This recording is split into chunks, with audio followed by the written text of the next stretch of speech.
Matt Young of Pint Science Nottingham, and we're here today with Dr. Susie Lydon, who is an outreach officer at the School of Biosciences at the University of Nottingham. So today we're just going to be talking to Susie about why she got into science for our series, So Why Science?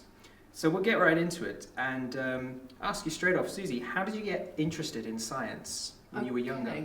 So, way back when, to be honest, I don't remember a time when I wasn't interested in science. I was one of those little kids who, the stereotypic obsessed about dinosaurs children. I still have my Ladybird book of dinosaurs that I had when I probably got it when I was 3 or 4, and it's all annotated with this is Susie's book, these are the dinosaurs, and little corrections and things. So I can't remember a time when I wasn't interested in certainly paleontology. And it really went from there, and as well as that, I was interested in all the stuff that I used to watch on TV. So, me getting to the age where I could have an interest in my own things coincided with the advent of the video recorder. I'm that old. But that meant that I could have things on tape like David Attenborough's Life on Earth, as well as the other stuff like Doctor Who and all the other sci-fi stuff, which had lots of brilliant science people in it. So I kind of had a notion of what a scientist was from that.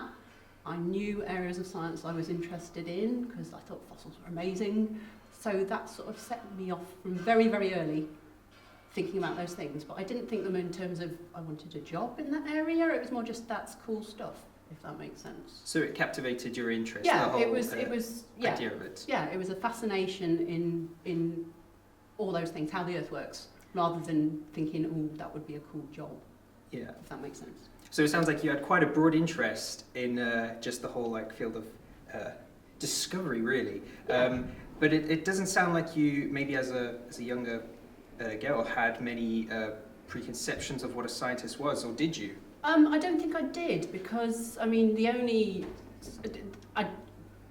these days there are lots of great things out there, programs where people go into schools. I go into school as a scientist and talk to school children of all ages. Those things didn't happen to me. So I didn't know anyone who was a scientist, I don't think. So my notions of what a scientist was really were from popular culture, the stuff I read, what I saw on TV, much more than it was from anything that I was getting through the sort of traditional education route. Okay. Yeah. Very interesting. And when you obviously went to university, what was it that made you decide, because everybody knows that when you get to sort of the sixth form level, yep, and you think, oh geez, I have to decide what to do with the rest of my life. Yeah. What was it that made you think, yes, I'm going to go into do science? So I was doing A-levels, because you have to sort of canalise yourself so early into sort of, by the time you're not even finished your GCSEs and you're having to think, what do I want to do? And I knew that I wanted to do science, but I still had no real idea what particular area of science I was interested in. So I did A-levels in chemistry, biology, physics and maths, because I still didn't know. And the whole being interested in fossils and that sort of thing was something that I'd been obsessive about when I was younger, but you become a teenager and other things are equally interesting. But actually, I can pin it down to one key thing, was what degree course I went for, which was biology and geology joint honours. So essentially you can study fossils for 3 years, and that could be something you could do, which was brilliant. I read the Michael Crichton novel Jurassic Park when I was in my sixth form, and it was before the film came out, and no one knew it was going to be quite, it was quite a blockbuster of a book, but it wasn't as huge as the Jurassic Park phenomenon became. But just reading that book, it reminded me, I love that stuff. I don't know what degree I want to study. I have no notion of what job I want to do, but I love all that paleontology. I love learning about evolution. And that was one of the key things that drove me down that line, actually, was something from popular culture, a light bulb went off. So before Jurassic Park was the phenomenon that before we'd seen the CGI that made it, this huge thing, it was just the ideas that were in the book, which are actually, really interesting things about evolution and corruption and all of those things, And on that note, I have to ask you, is the film better than the book? They're different. The film is really good though, and Jurassic Park had a lot more, so I rewatched it recently, and there's lots more, there's clever science notions in the film that in the new one, Chris Pratt being the cool dinosaur wrangler is cool, but there's not as much cleverness behind some of the ideas. It's a bit more of a sort of a dumb blockbuster, I would probably say. Okay. But yeah, the book is still really readable. Yeah. Good to know. I'll have to add that to my reading list. Yeah, one day. So, if you could have a conversation with yourself 5 years ago, and you have 30 seconds to give them a piece of advice, what would you say to younger scientist Susie? Oh, so 5 years ago. Doesn't feel like that long ago, actually. But I would say keep at it. Keep doing the steady work that you're doing, because actually it will have payoffs that you might not recognise. Even 2 or 3 years down the line, there are unintended consequences of things that you do that can be positive as well as negative, is what I would say. That sounds a bit cryptic, doesn't it? But in a way, yes. Yeah. So it's kind of like there's unexpected discoveries to be made. Yeah, definitely. And also unintended sort of career-wise things as well. You can be talking to someone about one particular aspect of your work, and through that it can lead to something completely different. Like having a chat with someone on Twitter can lead to a new opportunity for you that you might not realise. It's all about that steady, incremental stuff.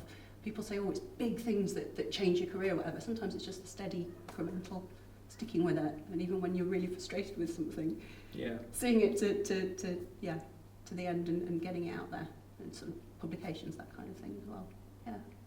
And on the note of Twitter and social media, as it's something that's becoming even bigger nowadays, a lot of people don't realise its influence within sciences itself. How have you found that useful? Because it sounds like this is something that you're involved in. So it's interesting because I've got a sort of a weird career path in terms of my research, in that I went sideways and did a lot of science communication work and worked with teachers and lots of things for a long time, and I'm just sort of coming back into the research side of things, having put that on hold for a long time. So actually having Twitter to be able to interact with people, because I've had that big sort of hiatus in what I was doing, has actually been incredibly positive.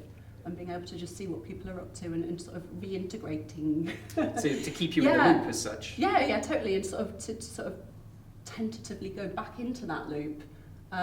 I don't know how I could have done it 10 years ago, 5 years ago even. It seems to be, it's changed. And the people who tend to be, certainly in the area of science that I'm in, who are on Twitter and active, are the more sort of approachable, and the people who like communicating and tend to have sort of a positive approach to reaching out, which is all to the good, really. So.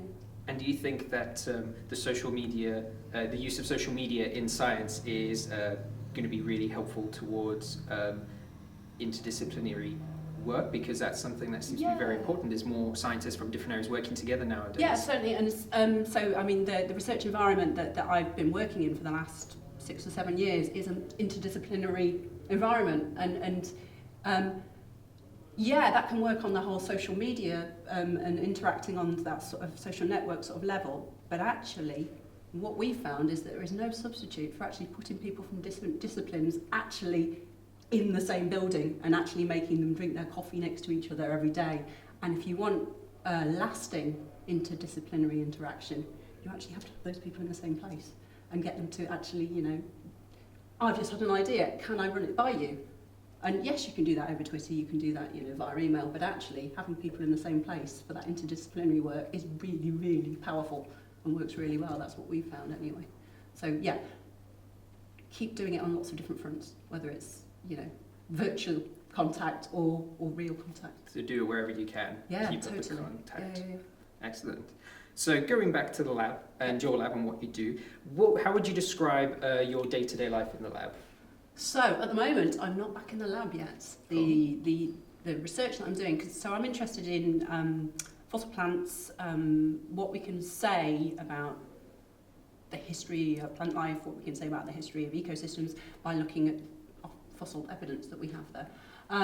So at the moment, because I'm still in this process of reintegrating myself back into the science, so the stuff I'm doing is mostly literature-based. So I'm looking at what's already published and out there and finding ways to move back into that zone. So my average day, because I've got this whole science communication side to what I do as well, my average day could be anything from talking to 5-year-olds about what we can learn from fossils, through to doing some problem-based learning with our plant science students about how you would solve a problem because their experiments are going all wrong, or I could be showing some local community groups around our CT scanning facility, so I could be doing all sorts of different things. So it completely changes from day to day? Yeah. Or organising an academic conference. Could be any of those things, and frequently all of them at once. So yeah, it's never dull.